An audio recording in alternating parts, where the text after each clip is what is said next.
Hello student, नमस्कार, राधे राधे। स्वागत है आप सभी का उत्कर्ष के इस ऑनलाइन सेगमेंट में, जब मैं आपका दोस्त आपका होस्ट सत्येंद्र जोशी स्वागत और हार्दिक अभिनंदन करता हूं हमारे इस डिजिटल अद्भुत प्लेटफॉर्म पर। सभी को नमस्कार, राधे राधे, जय श्री कृष्ण, जय श्री राम, जय माता दी and good evening to all. स्वागत है आप सभी का हमारे इस दमदार और शानदार सेशन में, जिसमें हम लोग डिस्कस कर रहे हैं रसायन विज्ञान की मूल अवधारणा। जी हाँ, बिल्कुल रसायन विज्ञान की मूल अवधारणाओं पर बात चल रही है। तो देखिएगा, हम लोग पढ़ने वाले हैं क्या, रसायन विज्ञान की मूल अवधारणाएं। किसकी? रसायन विज्ञान की मूल अवधारणाएं।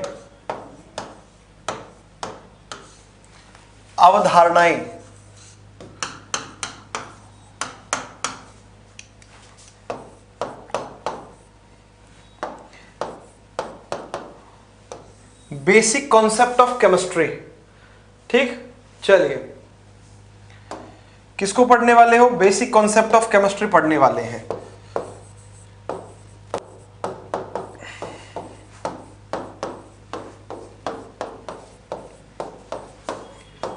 केमिस्ट्री ये पढ़ने वाले हैं। पिछली क्लास में हम लोग रासायनिक संयोजन के नियमों की बात कर रहे थे, रासायनिक संयोग के नियमों की बात कर रहे थे। 3 नियम मैं आपको पढ़ा चुका हूं और चौथे नियम की तरफ मूव करते हैं, जो है तुल्य अनुपात का नियम या व्युत्क्रम अनुपात का नियम। चलिए,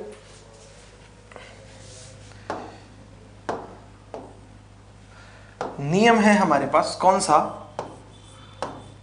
तुल्य अनुपात का नियम।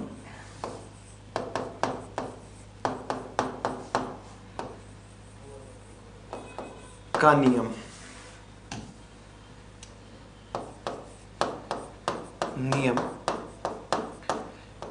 इसे ही कहा जाता है व्युत्क्रम अनुपात का नियम। कौन सा नियम? व्युत्क्रम अनुपात का नियम। ठीक है, चलिए,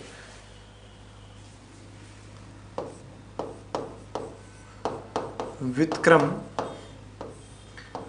अनुपात का नियम।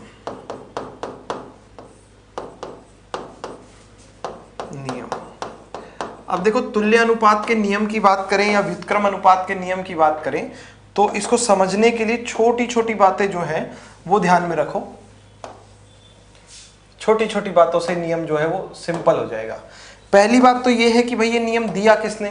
तो मैंने आप लोगों को पिछली क्लास में बता दिया था, रिचर ने दिया था और इसको प्रतिपादित किसने किया? स्टेस ने किया था। किसने किया? स्टेस ने इसको प्रतिपादित किया था।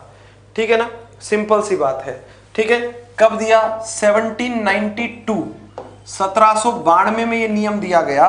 किसने दिया ये वापस से बता देता हूं। रिचर नाम के वैज्ञानिक ने ये नियम दिया था और स्टेस नाम के वैज्ञानिक ने इसे प्रतिपादित किया। नियम देना इसका मतलब होता है उस नियम के बारे में बताना, और प्रतिपादित करने का मतलब होता है उसको प्रयोगों के द्वारा प्रमाणित करना। अंतर वापस से समझा रहा हूं ताकि दिक्कत नहीं आए। ठीक है, चलिए, तो हम लोग ये कह रहे हैं क्या, यह नियम किसने दिया? रिचर ने दिया। और किसने प्रतिपादित किया? बहुत अच्छे, कह रहे बोर्ड पर लिखो। और कहां लिखता हूं भाई मैं? शर्ट पर तो लिखता नहीं हूं, बोर्ड पर ही लिखता हूं। स्टेस ने प्रतिपादित किया।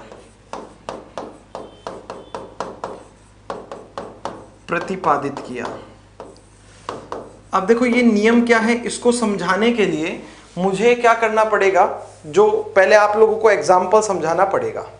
ठीक है, क्या एग्जाम्पल समझाना पड़ेगा। नियम क्या है वो भी समझाऊंगा, मगर एग्जाम्पल से नियम समझेंगे हम लोग।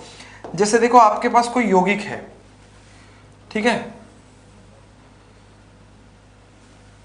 आपके पास 3 तत्व बता रहा हूं मैं, आप ध्यान से सुनना। कितने तत्व? 3 तत्व।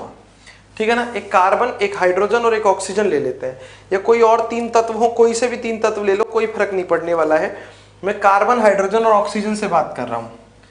कार्बन इधर हो गया, हाइड्रोजन इधर हो गया, ऑक्सीजन इधर हो गया। अब सखा देखो, यहां पर कार्बन और हाइड्रोजन आपस में क्रिया करेंगे तो क्या बनाएंगे? मैथेन बनाएंगे, CH4। ठीक है, हाइड्रोजन और ऑक्सीजन आपस में क्रिया करेंगे तो क्या बनाएंगे? जल बनाएंगे। क्या बनाएंगे? जल। तो यहाँ CH4 बन जाएगा, इधर H2O बन जाएगा, और कार्बन और ऑक्सीजन आपस में क्रिया करेंगे तो क्या बनाएंगे, कार्बन डाइऑक्साइड बनाएंगे। 3 यौगिक बन गए हैं। अब देखो यहां पर क्या है, जब कोई एक तत्व 2 भिन्न भिन्न तत्वों से क्रिया करके यौगिक बनाता है तो उनके जो द्रव्यमानों का अनुपात होता है, तत्वों के द्रव्यमानों का अनुपात जो होता है वो सरल अनुपात में आता है, सिंपल रेशो में आता है। सखा कैसे रेशो में आता है, सिंपल रेशो में आता है, सरल अनुपात में आता है। ठीक है ना। चलिए भाई देखो ऐसा है कि कहीं आंधी आ रही होगी, कहीं तूफान और कहीं बारिश, तो भाई मौसम की जानकारियां देना बंद करो यहाँ पर। ठीक है ना, कि सर आंधी आ रही है, तो भाई कुछ नहीं फर्क पड़ता, आप आराम से कमरे में बैठो, कान में ईयरफोन लगाओ, फोन से कनेक्ट करो और मेरी बातें हॉरिजॉन्टल मोड पर फोन को रखकर प्यार से सुनते रहो। कितना प्यारा तो बोलता हूं ना यार मैं, ठीक है, कितना तो प्यारा बोलता हूं मैं, फिर भी यूं करते हो यार सर। चलो चलिए, ओके अरविंद। हाँ सिंपल बात है ना। अब देखो इनको समझाने के लिए मैं क्या करता हूं, इनको साइड में रख देता हूं। ये यौगिक तो आपको समझ में आ ही गए हैं। अब मैं क्या करता हूं, सबसे पहले CH4 को उठा लेता हूं। किसको, CH4 को। तो लाडलो CH4 को हमने यहां ले लिया, ठीक है। दूसरी तरफ हम ले लेते हैं किसको, बोलो H2O को ले ले, है ना। किसको ले ले, कैसे सरल अनुपात में आएंगे वो भी बताऊंगा। दूसरा देखो H2O, और तीसरा क्या ले लेते हैं, कार्बन डाइऑक्साइड। ठीक, अब देखो क्या होगा, कार्बन अनुपात हाइड्रोजन, हाइड्रोजन अनुपात ऑक्सीजन, और कार्बन अनुपात ऑक्सीजन, यही होंगे। अनुपात में कैसे आएगा वो देखो, यहां पर अपने आप समझ में आता चला जाएगा जब देखते रहोगे। तो देखो एक कार्बन है जिसका द्रव्यमान कितना होता है, 12, एक हाइड्रोजन का होता है 1, तो 4 हाइड्रोजन का कितना हो जाएगा, 4। एक हाइड्रोजन का होता है 1, कितने हाइड्रोजन है, 2, तो 2 हाइड्रोजन का हो जाएगा 2। ठीक है ना। ऑक्सीजन का होता है 16, तो एक ऑक्सीजन का हो जाएगा 16। वहीं यहां इस कार्बन की बात करें तो कार्बन का तो हो गया 12 अनुपात, ऑक्सीजन का देखो एक का होता है 16, तो 2 का कितना हो जाएगा, 32। ठीक, कैंसिल करो जिससे कैंसिल हो जाए। देखो ये 4 से कट जाएगा, 4 तिया 12 और 4 एकम 4, ये किससे कट जाएगा, ये 2 से कट जाएगा, 2 एकम 2 और 2 अट्ठे 16, कट रहा है ना। यहां देखो ये भी 4 से कट जाएगा, 4 से काटोगे तो 4 तिया 12 और 4 अट्ठे 32 हो जाएगा। अब एक चीज देखो यहां पर जो मैं आप लोगों को समझा रहा हूं कि कैसे सरल अनुपात में समान अनुपात में होते हैं। देखो यहां कार्बन का अनुपात कितना है, 3, यहां कार्बन का अनुपात कितना है, 3, बोलो है, सेम है। दूसरा देखो यहां हाइड्रोजन कितने अनुपात में, 1 में, इधर हाइड्रोजन कितने अनुपात में, 1 में। ठीक, यहां देखो ऑक्सीजन कितने अनुपात में, 8 में, यहां ऑक्सीजन कितने अनुपात में, 8 में। बोलो सब सरल अनुपात में है या नहीं, ऐसे आते हैं ये सरल अनुपात में। मतलब इनके अनुपात जो होते हैं वो सरल होंगे या लगभग समान होंगे, है ना, ये बराबर होंगे। तो ये होता है आपके पास समान अनुपात या सरल अनुपात। ये है हमारे पास कौन सा नियम, जी हां, तुल्य अनुपात का नियम। इस नियम में क्या होता है,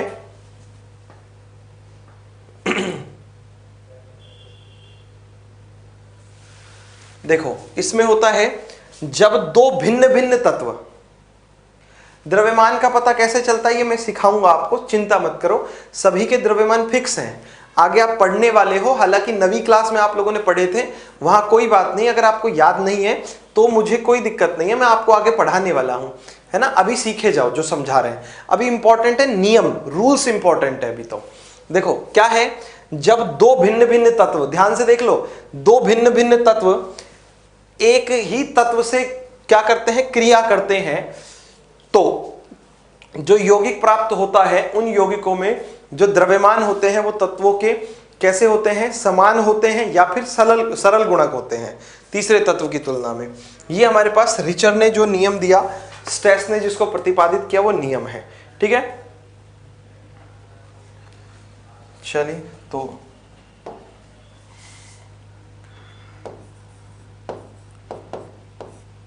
इस नियम के अनुसार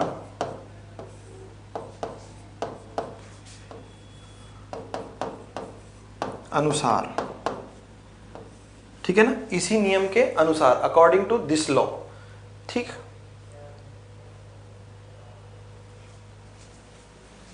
जब दो भिन्न भिन्न तत्व डिफरेंट टाइप के जो एलिमेंट्स हैं, ठीक है ना, वो तीसरे तत्व के भिन्न भिन्न तत्व तीसरे तत्व के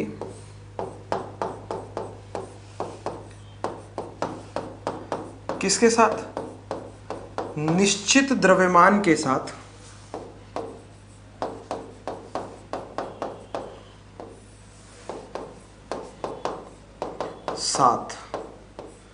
ठीक है ना, क्या भिन्न भिन्न क्रिया करते हैं, अलग अलग, पृथक पृथक लिख देता हूं, अलग अलग, पृथक पृथक पृथक क्या करते हैं, क्रिया करते हैं, रिएक्ट करते हैं, अलग अलग क्या कर रहे हैं, क्रिया कर रहे हैं, पृथक पृथक क्रिया करते हैं, मतलब संयोग करते हैं, क्रिया करते हैं, तो उनके द्रव्यमानों का अनुपात भी, जो अनुपात है, या तो होगा कैसा, समान, अनुपात भी समान, या सरल गुणक होता है, मतलब सिंपल अनुपात में होता है, कब, जब वो आपस में क्रिया करते हैं,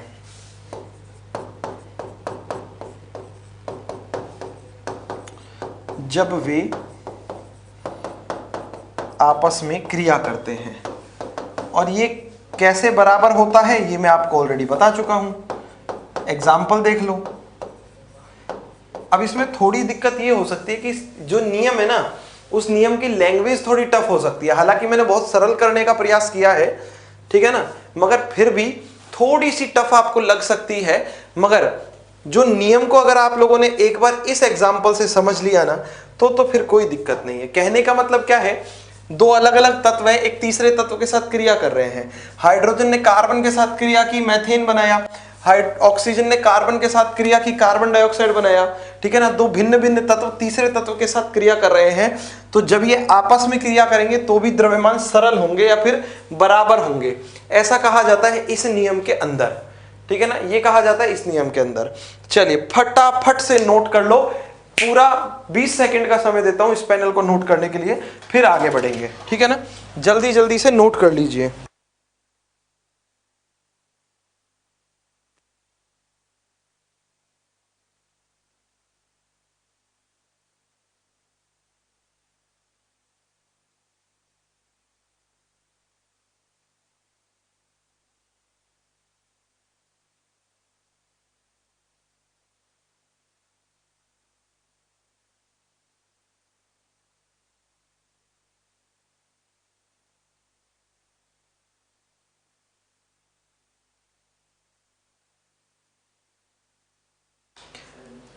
हाँ जी हाँ,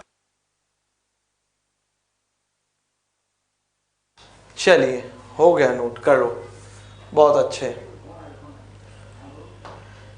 आगे नोट करो, आगे, ठीक है।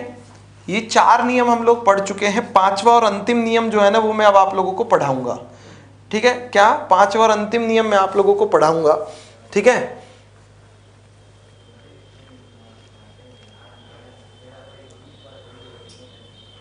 बहुत कंपाउंड बन सकते हैं महिपाल, ऐसी कोई दिक्कत नहीं है। आप सल्फर की क्रिया करा लो, देखो कुछ भी कंपाउंड बन सकते हैं, हाइड्रोजन ऑक्सीजन और सल्फर लेकर क्रिया करा लो, वो भी बन जाएंगे, कोई भी बनेगा ना। चलो वापस से देखो, एग्जांपल को मैं रिपीट कर रहा हूं, समझो। कार्बन हाइड्रोजन की क्रिया से मीथेन बना, कार्बन और ऑक्सीजन की क्रिया से कार्बन डाइऑक्साइड बना, हाइड्रोजन और ऑक्सीजन की क्रिया से जल बना, ठीक है ना। सरल गुणक मतलब सिंपल अनुपात में होता है, है ना। जैसे सरल गुणक मतलब 2 एकम 2, 2 दूनी 4, 2 तीन 6, 2 चौक 8, सिंपल गुणा है ना, भारी नहीं है ना, उसको कहते हैं सरल गुणक। ठीक है, अब देखो यौगिक बन गए, कार्बन हाइड्रोजन का अनुपात निकाला, भाई यहां से कार्बन का निकाल लिया, हाइड्रोजन का निकाल लिया, हाइड्रोजन का निकाल लिया, ऑक्सीजन का आ गया, कार्बन का आ गया, ऑक्सीजन का आ गया, सबका आ गया, सबका ही अनुपात जो है वो निकाल चुके हैं। ठीक है, ठीक। अब यहां देखो, हम आपको ये समझा रहे थे कि इसमें कार्बन का भाग कितना है 1, और यहां कार्बन का भाग कितना है, सॉरी इधर कार्बन का भाग कितना 3, इधर कार्बन का भाग कितना 3, समान गुणक है, समान अनुपात है, पहली बात। इधर हाइड्रोजन का कितना अनुपात 1, इधर कितना 1, सेम है। वही इधर ऑक्सीजन का कितना 8, इधर ऑक्सीजन का, बस ये बात है, इतनी सी बात है बस। ठीक है ना। तो ये हमारे पास एक और नियम जो है वो समाप्त होता है। इसके बाद गैलुसैक के गैसीय आयतन संबंधी नियम पर बात करेंगे। किसके? गैसीय आयतन संबंधी नियम पर बात करेंगे, गैलुसैक के। चलिए, 5वां नियम है ये, है ना, रासायनिक संयोग के नियमों में ये चौथा है नियम अपने पास। कल तक 3 पढ़ चुके थे, अब 5वां नियम पढ़ेंगे हम लोग, जो गैलुसैक का गैसीय आयतन संबंधी नियम है। ठीक है,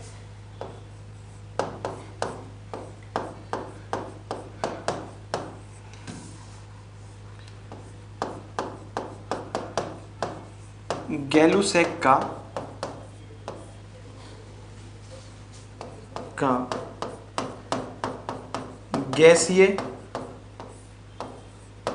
गैसीय आयतन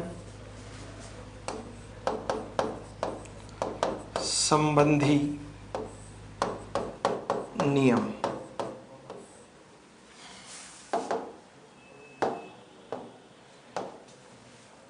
गैलुसैक का गैसीय आयतन संबंधी नियम। ठीक है, गैलुसैक का गैसीय आयतन संबंधी जो नियम है उस पर हम लोग बात करने वाले हैं इसमें। तो देखो,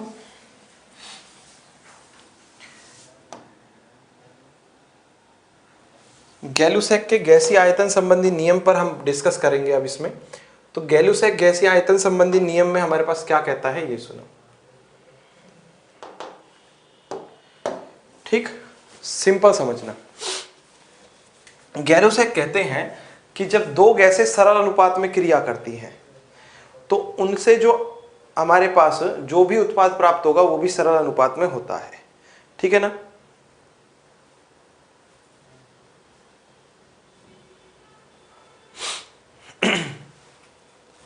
सिंपल बात ये है।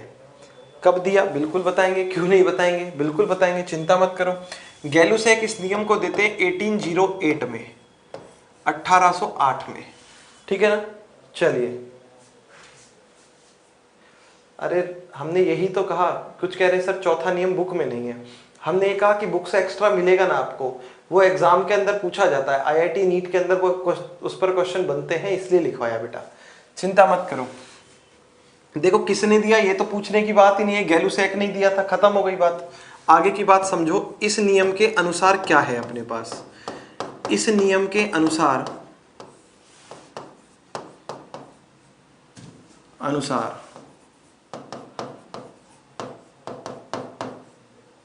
ठीक है ना, ये नियम जो है, इस नियम के अनुसार अगर हम लोग बात करते हैं तो क्या होता है, जब समान ताप और समान दाब पर, ठीक है, अनुसार समान ताप व समान दाब पर गैसें जो होती हैं वो आपस में क्रिया करती हैं, गैसें आपस में क्रिया करती हैं,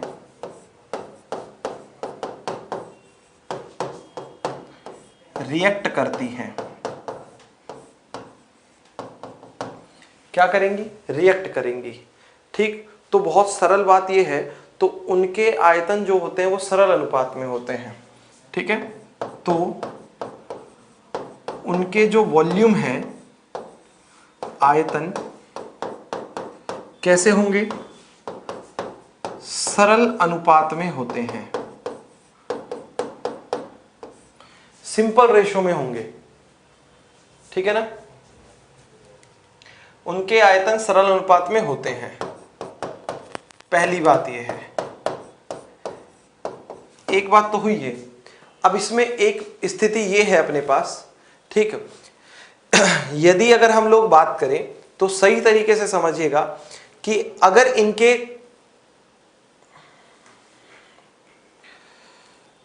यार भावेश मेरी बात सुन भाई, तुझे ही तो आईआईटी नहीं करनी ना, तुझे ही तो नीट नहीं करनी ना, तुझे ही तो आगे नहीं पढ़ना ना, औरों को तो पढ़ना है तो पढ़ने देना आराम से, हमें आईआईटी नहीं करनी सर, मत कर भाई, कोई जबरदस्ती थोड़ी है तेरे साथ, कोई जबरदस्ती नहीं है, मगर जो नियम है मैं पढ़ाऊंगा, ठीक है ना, बस बात खत्म।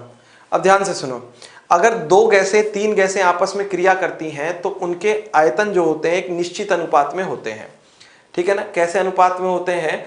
निश्चित अनुपात में होते हैं। और वहीं यदि उत्पाद जो है वो भी गैस हो, उत्पाद क्या हो? गैस हो, तो स्थिति ये भी होती है या परिणाम ये भी प्राप्त होता है, ठीक है, क्या परिणाम ये भी प्राप्त होता है कि जो गैस प्राप्त हुई है उत्पाद के रूप में वो भी क्रियाकारी गैसों के सरल अनुपात में होती है। कैसे? सरल अनुपात में होती है, ठीक है। यदि उत्पाद भी गैस हो, क्या हो? उत्पाद जो है वो भी क्या है? गैस है, तो उनका आयतन भी क्या होता है? तो उनका आयतन भी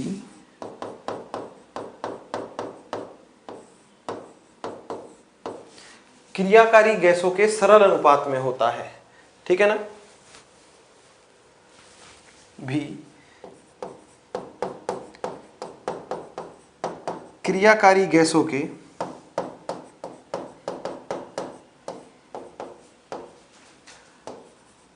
आयतन के कैसे अनुपात में होता है? सरल अनुपात में होता है।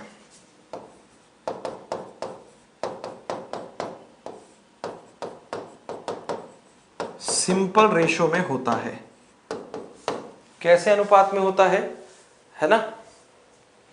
सरल अनुपात में होता है, ठीक। सिंपल बात यह है अपने पास, एकदम सरल, आसान और प्यारी प्यारी बात है ये, ठीक है ना, बिल्कुल।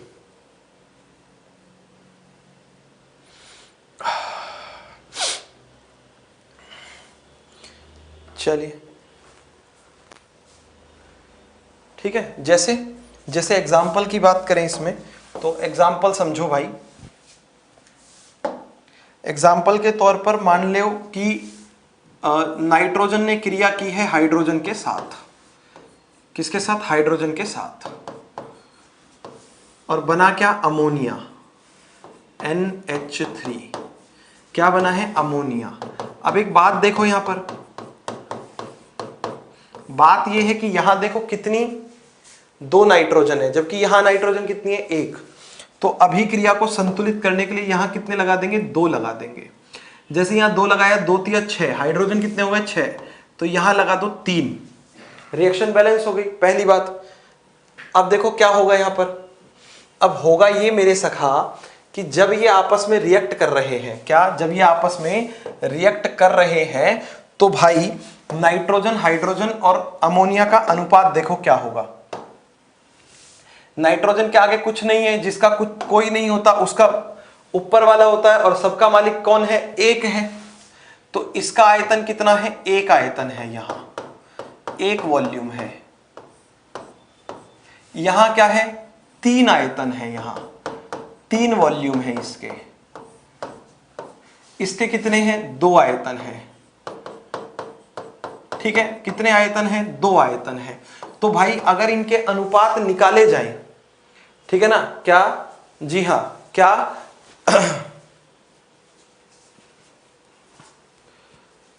कंडीशन है जिसमें कोई गैस और गैस रिएक्शन करके लिक्विड भी बन जाते हैं। बिल्कुल होता है ऐसा, बिल्कुल होता है, ठीक है। अब इनके अनुपात निकाले जाएं तो देखो अनुपात क्या होंगे, एक अनुपात sorry nitrogen ratio hydrogen ratio ammonia. इनके अनुपात अगर देखोगे तो क्या होगा, 1:3:2, जो किसी और से नहीं कट सकते। और मेरे भाई जो किसी और से नहीं कट सकते हैं वही अनुपात क्या कहलाते हैं, सरल अनुपात कहलाते हैं। जो किसी और से नहीं कट सकते हैं उन्हें ही हम लोग क्या कहते हैं, सरल अनुपात कहते हैं, सिंपल रेशो कहते हैं, जो किसी और से नहीं कट सकते। कोई बात नहीं भावेश, पढ़ाई पर ध्यान दो बेटा, ठीक है, कोई बात नहीं, छोटी मोटी बातें होती रहती हैं। चलो करो नोट इसको, फिर आगे बढ़ो।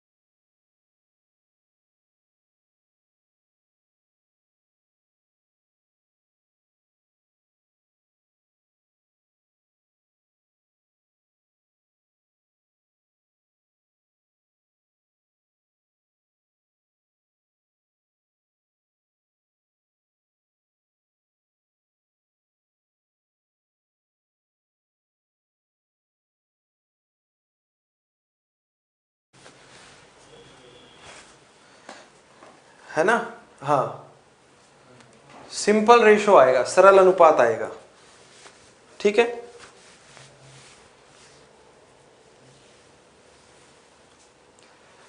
बिल्कुल, चलो आगे बढ़ो, नोट करो ये। एक एग्जांपल और देता हूं इसमें, एक एग्जांपल और ले लेंगे हम लोग। देखो मान लो कि हाइड्रोजन और ऑक्सीजन क्रिया कर रहे हैं, और हाइड्रोजन और ऑक्सीजन आपस में क्रिया करके बना रहे हैं वाष्प। क्या बना रहे हैं, वाष्प, ठीक है। देखो H2 प्लस O2, और इनसे बन रही है वाष्प। वाष्प का सूत्र क्या है, H2O, ठीक। हाइड्रोजन क्या है, गैस है, ऑक्सीजन क्या है, गैस है, और जल भी क्या है, गैस है। इसलिए अगर हम यहां पर बात करें तो बैलेंस करने के लिए इधर 2 लगा देंगे, इधर भी 2 लगा देंगे।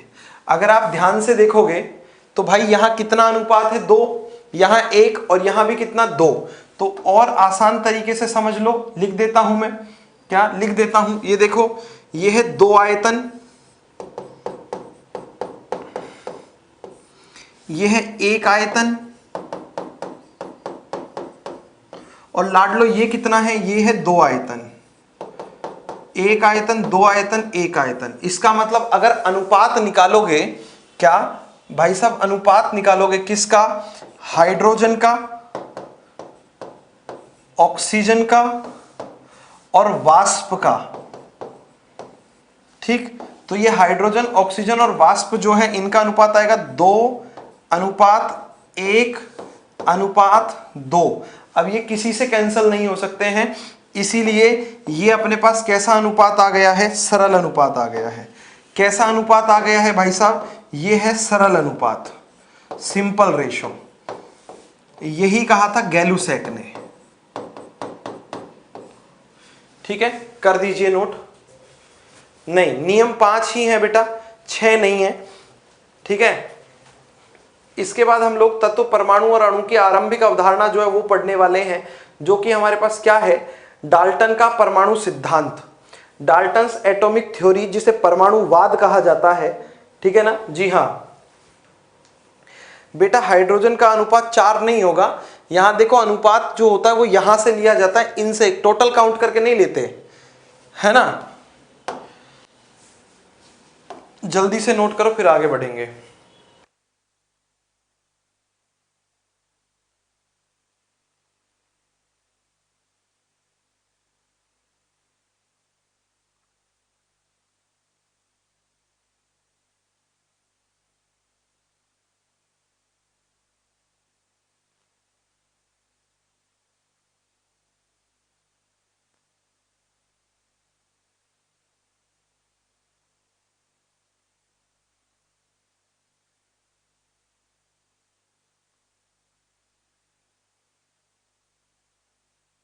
चलिए भाई आगे बढ़ते हैं, ठीक है ना। भाई आवोगाद्रो का नियम छूटा नहीं है, आवोगाद्रो की परिकल्पना मैं बाद में पढ़ाऊंगा। और देखो एक चीज बता देता हूं, इस संडे को आप लोगों का टेस्ट है, ठीक है ना। क्या इस संडे को आप लोगों का टेस्ट है, और हाँ उसके बारे में पहले से आप लोगों को जानकारी दे देता हूं, बाद में यूं मत कहना, ठीक है। संडे कितनी तारीख का है? 11 तारीख का है क्या? संडे कितनी तारीख का है? संडे है 11 जून का,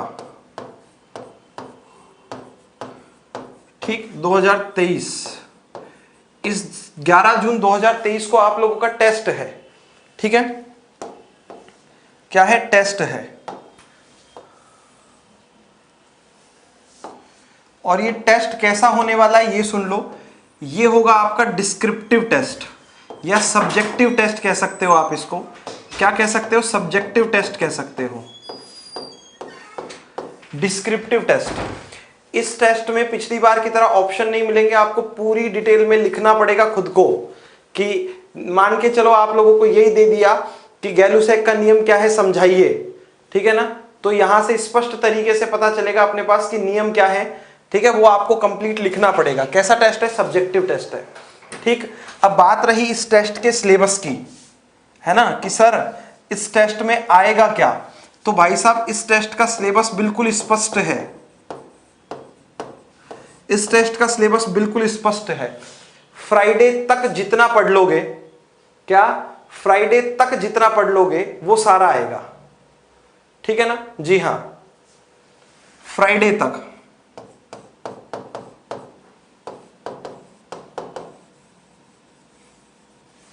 ठीक, फ्राइडे तक जितना पढ़ लोगे वो सारा आएगा, ठीक है। हां चलिए, अरे वो आप लोग क्वेश्चन देखोगे खुद लिखोगे वैसा, ठीक है ना। हां ठीक, तो ये आप लोग देख लेना। फ्राइडे का मतलब हो गया भाई साहब 9 तारीख तक, 9 जून तक जितना पढ़ लोगे इस चैप्टर में उतना आप लोगों का सिलेबस होगा, ठीक है ना। अरे आप लोगों को टाइप करके नहीं लिखना होगा, कैसी बेवकूफ भरी बातें करते हो भाई। एक बात बताओ, टाइप करके नहीं लिखना है। मैं अभी बात बता देता हूं आप लोगों का इस बार का टेस्ट जो है वो कैसा होगा, अभी बता देता हूं। देखो कुछ लोग कह रहे हैं कि सर हमें सब्जेक्टिव नहीं ऑब्जेक्टिव बताया है, तो भाई अच्छा बिल्कुल भाई, बिल्कुल बिल्कुल बिल्कुल ऑब्जेक्टिव ही होगा भाई, सब्जेक्टिव नहीं होगा। वैसा ही होगा जैसे पिछली बार हुआ था, ठीक है, वैसा ही होगा, मतलब ऑब्जेक्टिव ही होगा। ऑप्शंस आपको मिलेंगे जैसा पिछली बार हुआ था वैसा ही टेस्ट है इस बार भी, तो चिंता नहीं करनी है, सॉरी, ठीक है। ऑब्जेक्टिव टेस्ट है, जितना फ्राइडे तक पढ़ लोगे उतना ही सिलेबस में आएगा। हाँ ऑब्जेक्टिव ही है, तो बार बार सिलेबस पूछकर ना तो मुझे परेशान करें ना खुद परेशान हो मैं, ठीक है। यही है आप लोगों के टेस्ट का सिलेबस, जितना 9 तारीख तक पढ़ लोगे उतना आप लोगों के टेस्ट के अंदर आ जाएगा, ठीक है। अब आगे बढ़ते हैं। देखो आप में से कुछ लोग यूं कह रहे हैं कि सर आवोगाद्रो का नियम भी है। बिल्कुल है आवोगाद्रो का नियम, मगर आवोगाद्रो का नियम रासायनिक संयोग के नियमों में नहीं है। रासायनिक संयोग के 5 ही नियम है, पांचों मैं आप लोगों को पढ़ा चुका हूं। द्रव्यमान संरक्षण का नियम सबसे पहला था अपने पास, ठीक है। ओके ओके ओके, हाँ बिल्कुल ठीक है। चलिए तो ठीक है ना, देखो पांचों नियम मैं आप लोगों को पढ़ा चुका हूं। सबसे पहले हम लोगों ने द्रव्यमान संरक्षण का नियम पढ़ा था, फिर स्थिर अनुपात का नियम पढ़ा था, फिर हम लोगों ने गुणित अनुपात का नियम पढ़ा, तुल्य अनुपात का नियम पढ़ा, और लास्ट में गैलुसेक का गैसीय आयतन संबंधी नियम पढ़ा। ये 5 नियम जो रासायनिक संयोग में आते हैं, बस यही है। अब बात करेंगे पहले डाल्टन का जो परमाणु सिद्धांत है उसकी, ठीक है, और फिर आगे की बात करेंगे।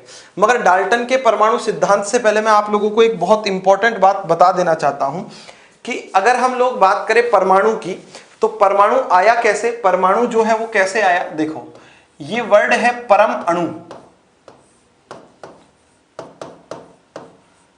परम अणु, परम अणु को कालांतर में कर दिया गया परमाणु। और इसके बारे में बताने वाले सबसे पहले वैज्ञानिक या सबसे पहले व्यक्ति का नाम अगर हम लोग मैं यहां पर आप लोगों के सामने डिस्क्लोज करूं, ठीक है, तो वो कौन है? महर्षि कणाद है। क्या कौन है वो इसके बारे में सबसे पहले बताने वाले? महर्षि कणाद है। कणाद, इन्होंने सबसे पहले बताया था। ठीक है, पहली बात ये समझो, सबसे पहली बात यह है कि महर्षि कणाद एक चावल का दाना लेकर बैठे थे और वो चावल के दाने को तोड़ रहे थे। तोड़ते तोड़ते तोड़ते तोड़ते अंत में एक ऐसा कण आया जिसका और विभाजन संभव नहीं होगा।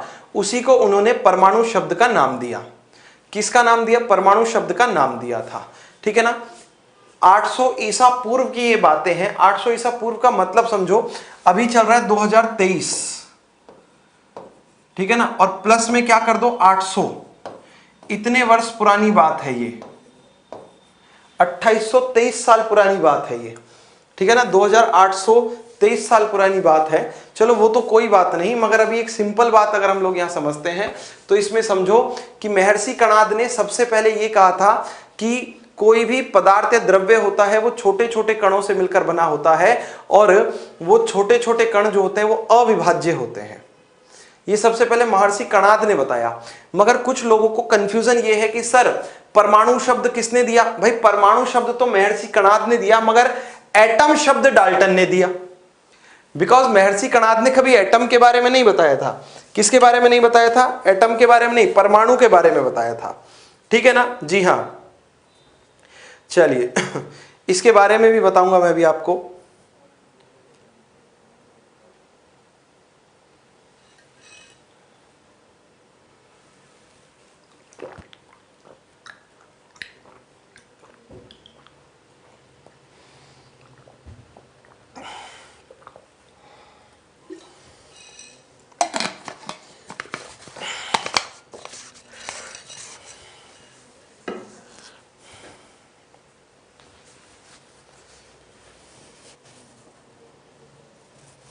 चलिए ठीक है। आरतिका आप एकदम चिंता मत करो, मैं आपको एकदम सही क्रम में पढ़ा रहा हूं, आपको टेंशन लेने की जरूरत नहीं है। ठीक है। परम का अर्थ होगा जिसके समान कोई दूसरा ना हो। तो महर्षि कणाद ने क्या कहा? महर्षि कणाद ने यह कहा कि प्रत्येक पदार्थ जो होता है वो सबसे मतलब छोटे छोटे अविभाज्य कणों से मिलकर बना होता है, और ये छोटे छोटे अविभाज्य जो कण होते हैं इन्हें ही हम लोग क्या कहते हैं? परमाणु कहते हैं। ठीक है ना। जी हाँ, महर्षि कणाद ने ही सबसे पहले किसके बारे में बताया था? परमाणु को अविभाज्य कण बताया था। क्या कहा था? अविभाज्य कण है, अनडिविजिबल पार्टिकल है। कैसा कण है? अविभाज्य कण है। ठीक है ना। बिल्कुल ये इंडियन ही है। ठीक है, हाँ भारतीय ही थे ये भी। ठीक, ये तो हुई सिंपल बातें। मगर असली खेल कहां शुरू हुआ? असली खेल शुरू होता है यहां, जहां पर डाल्टन का परमाणुवाद आ जाता है।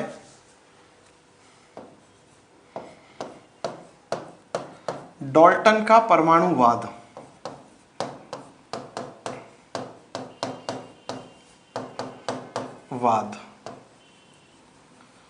या फिर इसी को हम लोग कहते हैं डाल्टन का परमाणु सिद्धांत। किसका? डाल्टन का परमाणु सिद्धांत। कौन सा सिद्धांत? परमाणु सिद्धांत।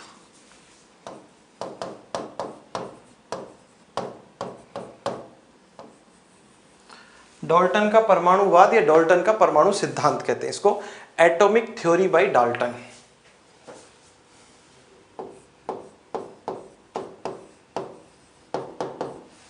Atomic theory by Dalton. इस नियम पर विचार चलेंगे, बातें चलेंगी, डिस्कशंस चलेंगे। ठीक है। देखो डाल्टन ने क्या कहा? डाल्टन अपने इस नियम के अंदर कहते हैं कि दुनिया में जितने भी पदार्थ हैं सभी पदार्थ छोटे छोटे अविभाज्य कणों से मिलकर बने हैं। जिन्हें हम लोग परमाणु कहते हैं। मगर डाल्टन ने कभी भी परमाणु शब्द का प्रयोग नहीं किया, एटम शब्द का प्रयोग किया। और एटम जो है वो ग्रीक भाषा के एटोमोस शब्द से बना, और एटोमोस का अर्थ क्या होता है? अविभाज्य कण, अर्थात अनडिविजिबल पार्टिकल। ठीक है ना? जी हाँ। तो ये भी आप लोगों को ध्यान में रखनी होगी। देखो, अब मैं इसके लिए परमाणु शब्द की बात नहीं कर रहा, एटम शब्द की बात कर रहा हूं। एटम शब्द की उत्पत्ति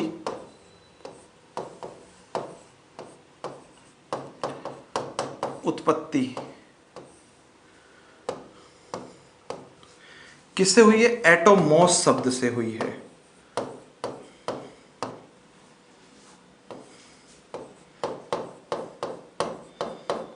एटोमोस शब्द से हुई। ठीक है, जिसका अर्थ क्या है? एटोमोस की बात करें तो लाडलो एटोमोस शब्द का अर्थ बता देता हूं। एटोमोस शब्द का अर्थ जो होता है, ये क्या होता है? एटोमोस का अर्थ होता है अविभाज्य कण। इसका अर्थ क्या होगा? अविभाज्य कण, अनडिविजिबल पार्टिकल। अविभाज्य मतलब जिसके और टुकड़े संभव नहीं हो। तो रासायनिक संयोग के नियमों के आधार पर अगर हम लोग बात करते हैं तो डाल्टन ने अपना परमाणु सिद्धांत दिया, और उस सिद्धांत की प्रमुख विशेषताएं जो हैं वो मैं आप लोगों को बताने वाला हूं। प्रमुख अभिग्रहित या प्रमुख बिंदु जो हैं वो मैं आप लोगों को बताने वाला हूं। ठीक है ना? किसके आधार पर? रासायनिक संयोग के नियमों के आधार पर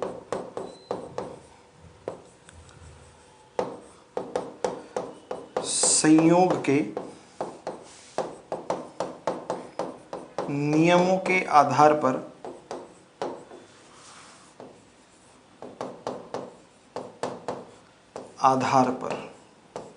ठीक है ना? किसके? रासायनिक संयोग के जो नियम हैं उनके आधार पर अगर हम लोग बात करते हैं, उनके बेस पर हम लोग बात करते हैं, तो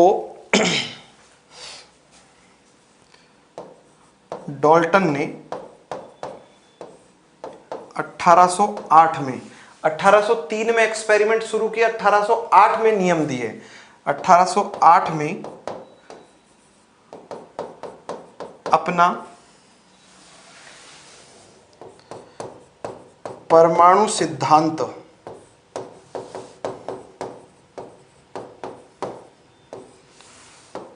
प्रस्तुत किया।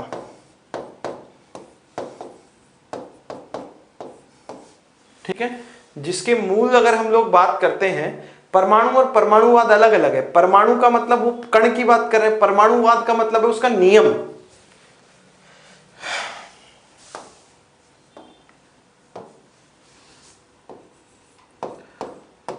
डाल्टन के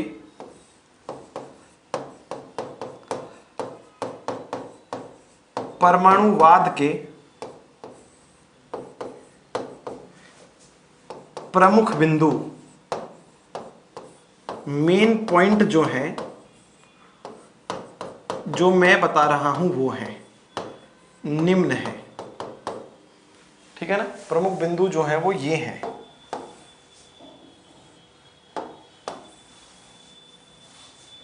ये है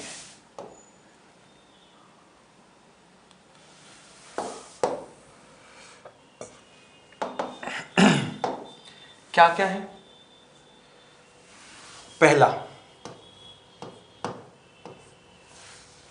प्रत्येक पदार्थ छोटे छोटे अविभाज्य कणों से मिलकर बना है, और ये अविभाज्य कण परमाणु कहलाते हैं, एटम कहलाते हैं। प्रत्येक पदार्थ किससे बना है?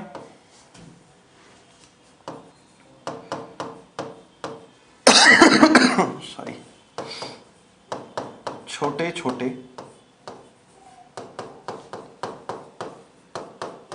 अविभाज्य कणों से बना है। ये अविभाज्य कण ही परमाणु है। अनडिविजिबल जो पार्टिकल है यही क्या है, परमाणु है। कण क्या है, परमाणु। इन्होंने जिस शब्द का उपयोग लिया वो क्या था, एटम है, ठीक है ना। हम लोग परमाणु कह रहे हैं मगर डाल्टन ने क्या कहा था, एटम। ठीक, पहली बात। दूसरी बात डाल्टन ने ये कही कि एक ही तत्व के जितने भी परमाणु होते हैं वो सारे गुणों में समान होंगे। हाइड्रोजन में अगर 1 करोड़ परमाणु तो 1 करोड़ के गुणधर्म एक जैसे होंगे, एक के भी गुणधर्म अलग नहीं होगा। चाहे द्रव्यमान का हो, भार का हो, आयतन का हो, घनत्व का हो, रासायनिक क्रिया का हो, सारे के सारे गुणधर्म एक समान होंगे, सारे, ठीक है ना।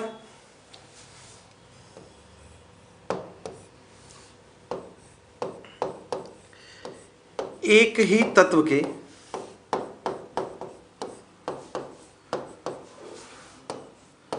समस्त परमाणु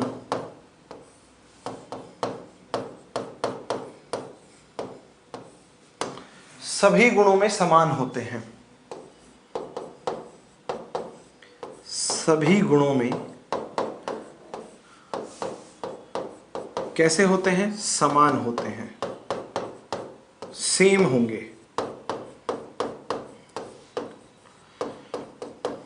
ठीक है, समान होंगे। ठीक, नेक्स्ट अगर हम लोग इसमें बात करते हैं तीसरे नंबर पर, तो देखो अलग अलग तत्वों के जो परमाणु होते हैं, क्या अलग अलग तत्वों के जो परमाणु होते हैं वो गुणों में अलग अलग होंगे, है ना। अलग अलग तत्वों के परमाणु जो है वो गुणों में कैसे होंगे, अलग अलग होंगे।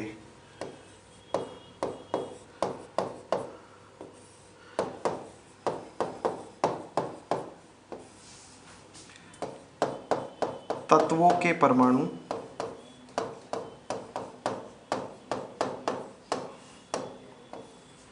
क्या होंगे, गुणों में कैसे होते हैं, अलग अलग होते हैं। हाइड्रोजन के परमाणु गुणों में अलग, किससे, ऑक्सीजन से, ठीक है ना। जी हां,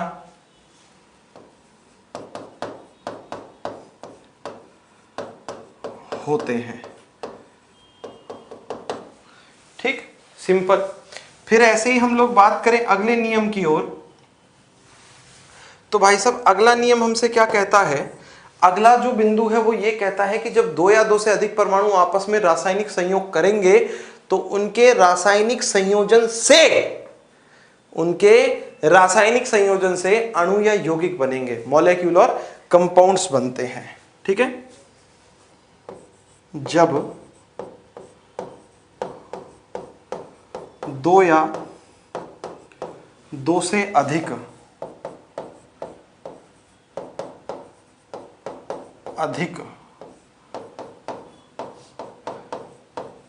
परमाणु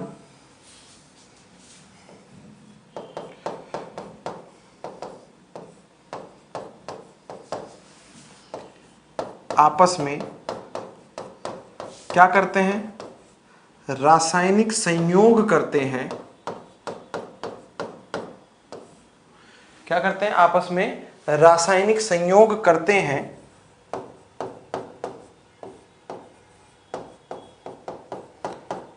तो ठीक है ना, क्या होगा, अणु या यौगिक बनते हैं।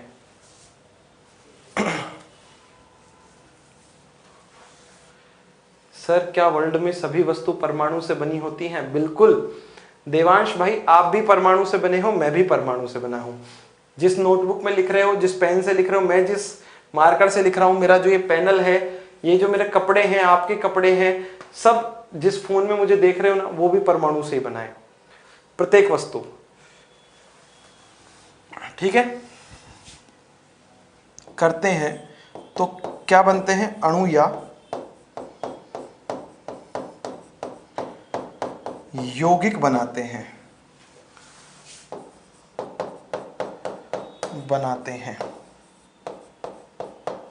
मॉलिक्यूल और कंपाउंड जो है उनका निर्माण होता है। किसका, मॉलिक्यूल और कंपाउंड जो है उनका निर्माण होता है। सिंपल सी बात है। ये सब किसने कही थी? ये सारी की सारी बातें जो हैं वो कौन कहता है? डाल्टन कहता है। सारी बातें, ठीक है ना, सारी की सारी चीजें जो हैं, सारी की सारी बातें जो हैं, ये डाल्टन के परमाणुवाद के अंदर, डाल्टन के परमाणु सिद्धांत के अंदर शामिल है। ठीक है ना। चलिए आगे बढ़ते हैं। इसके बाद देखो अणु और यौगिक जो है वो मूलतः है, तो हमारे पास अणु की अगर हम बात करते हैं तो सिंपलतः अणु H2I2, ठीक है ना, ये है। एक बार नोट कर लो, ये तो जर्नल है, ये नोट करो फटाफट।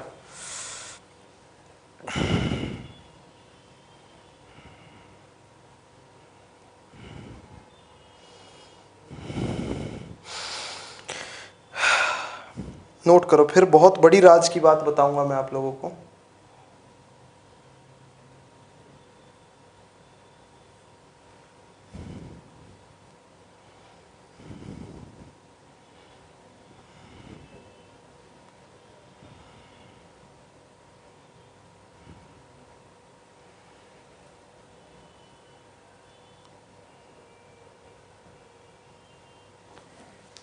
चलो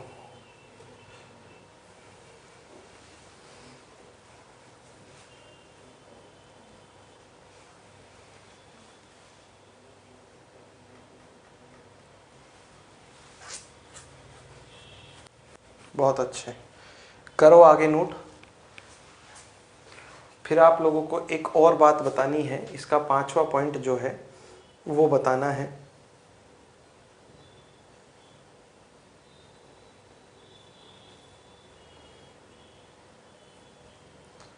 ठीक है,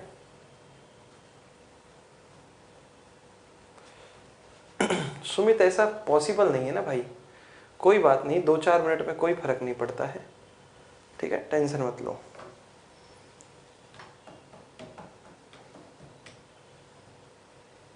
आज राज से पर्दा हटने वाला है, बिल्कुल भाई साहब, बिल्कुल आज राज से पर्दा हटेगा ही। हाँ हटाना पड़ेगा ना भाई, कब तक ऐसे अंधेरे में जियोगे।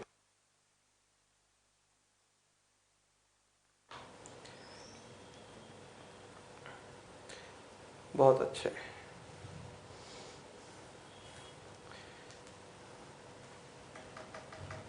तत्व भी परमाणु से बनते हैं, बिल्कुल भाई साहब, तत्व भी परमाणु से बनते हैं। ठीक है ना, जितने भी एलिमेंट हैं सब परमाणु से ही बने हुए हैं, चिंता कर, मतलब इसमें कोई दिक्कत वाली बात नहीं है। ठीक है, चलो अब आगे की बात बताता हूँ। आगे क्या है आप लोगों ये समझो। नेक्स्ट पॉइंट पर हम लोग बात करते हैं, तो 5वां बिंदु और बहुत महत्वपूर्ण बिंदु, बहुत ही ज़्यादा इंपॉर्टेंट, मतलब आप जितना इंपॉर्टेंट समझ सको उतना। भाई ये ध्यान रखना, atom neither be created nor be destroyed. परमाणु को हम ना तो उत्पन्न कर सकते हैं ना ही नष्ट कर सकते हैं। बहुत इंपॉर्टेंट बात बता रहा हूं जो डाल्टन के द्वारा बताई गई है और सत्य है। ठीक है, परमाणु को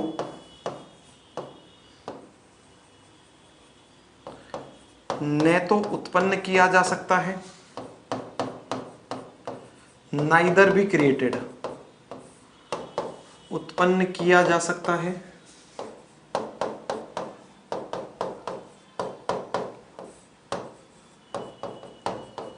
नहीं नष्ट किया जा सकता है। ठीक है, क्या नहीं नष्ट किया जा सकता है।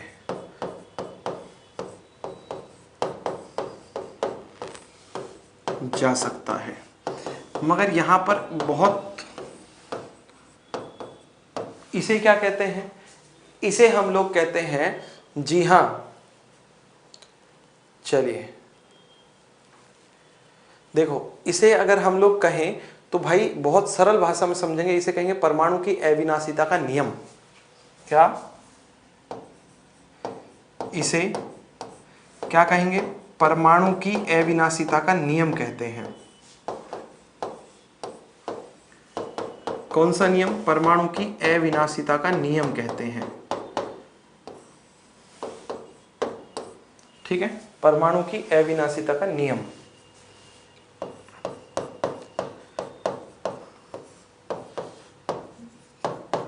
कहते हैं। और कुछ ऐसी समीकरणें भी होती हैं, या सरल भाषा में समझाऊं तो कुछ ऐसे परमाणु भी होते हैं जिन्हें उत्पन्न भी कर सकते हैं, नष्ट भी कर सकते हैं। अब आप कहोगे सर अभी तो कहा ना तो उत्पन्न करेंगे ना नष्ट करेंगे, मगर कुछ ऐसी समीकरणें होती हैं जिनमें परमाणु को उत्पन्न भी किया जाता है और नष्ट भी किया जाता है। तो आप लोग कहोगे सर ऐसा कैसे पॉसिबल है, वही बताने के लिए मैं आप लोगों से ये बताना चाहता हूं कि आप लोगों ने ये तो सुना ही होगा, आप लोगों ने ये तो सुना ही होगा कि नाभिकीय अभिक्रियाएं भी होती हैं। तो जो नाभिकीय अभिक्रियाएं होती हैं या परमाणुवीय अभिक्रिया होती है, जैसे परमाणु बम में होने वाली अभिक्रिया या हाइड्रोजन बम के लिए होने वाली अभिक्रिया, सूर्य पर होने वाली नाभिकीय संलयन की अभिक्रिया, ये सारी की सारी अभिक्रियाएं नाभिकीय अभिक्रियाएं कहलाती हैं। और नाभिकीय अभिक्रियाओं में परमाणु उत्पन्न भी होते हैं और नष्ट भी होते हैं। तो नाभिकीय अभिक्रिया परमाणु की अविनाशिता के नियम का पालन नहीं करती हैं। कौन सी अभिक्रिया? जी हाँ, नाभिकीय अभिक्रिया परमाणु की अविनाशिता के नियम का पालन नहीं करती है। ठीक है ना? जी हाँ। तो नोट डालकर यहां पर ये हम बता रहे हैं आपको क्या कि नाभिकीय अभिक्रिया, न्यूक्लियर रिएक्शंस जो परमाणु भट्टियों में होती है, हाइड्रोजन बम में होती है ना, या परमाणु बम में होती है, वो सभी नाभिकीय अभिक्रिया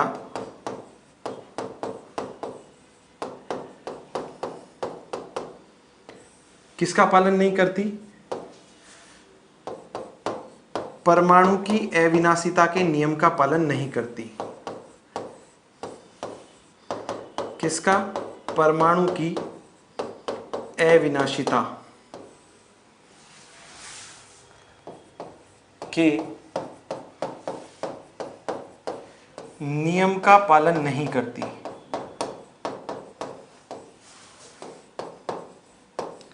नहीं करती है। ठीक है ना जी? देखो आप इस चीज को समझो, इस दुनिया में जो कुछ है सभी परमाणुओं से बना है, तो पूछने की जरूरत नहीं है कुछ भी। जो ग्रह है वो भी परमाणु से बने, बिल्कुल परमाणुओं से बने हैं। ठीक है ना? जो डार्क मैटर है वो भी किसी ना किसी परमाणु से ही बना हुआ है। ठीक है? तो सोचने के लिए या फिर बहुत कुछ उसकी जरूरत नहीं है। ठीक, नाभिकीय अभिक्रियाएं जो होती हैं वो परमाणु की अविनाशिता के नियम का पालन नहीं करती। मतलब यहाँ पर जो परमाणु है वो बन भी सकता है, नष्ट भी हो सकता है। और परमाणु हमेशा गतिशील होते हैं। परमाणु जो होते हैं हमेशा मोशन में रहते हैं, गतिशील रहते हैं। ठीक है? इसको नोट करो, फिर आगे बढ़ेंगे।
चलिए, तो ये हमारे पास परमाणु से संबंधित कुछ महत्वपूर्ण चीजें हो गई हैं।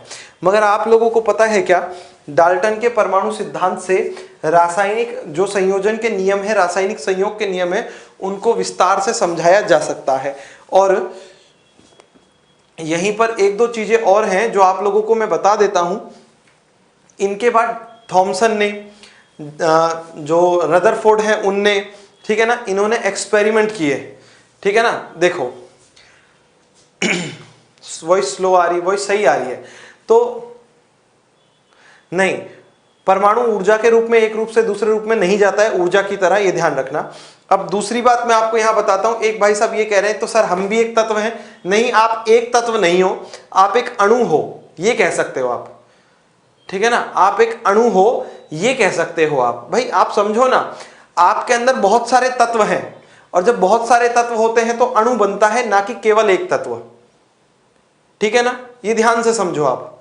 रही बात आप लोगों के समझने की, तो मैं आपको ये बता देता हूं, डाल्टन के बाद थॉमसन ने, ठीक है, रदरफोर्ड ने, नील्स बोर ने, इन सब ने एक्सपेरिमेंट किए और जो डाल्टन के नियम हैं इनकी समीक्षा की, मतलब इनका एनालिसिस किया, और एनालिसिस करने के बाद कई सारी चीजें जो हैं वो जानी, और उसके बाद डाल्टन के नियमों के अंदर, डाल्टन के परमाणु सिद्धांत के अंदर किया संशोधन, और उस संशोधन पर हम लोग बात करेंगे अगली क्लास में। अभी लेता हूं मैं आप लोगों से विदा, तो आप लोग पढ़ते रहिए, आगे बढ़ते रहिए। जय हिंद, जय भारत, जय जवान, जय किसान, जय विज्ञान, राधे राधे।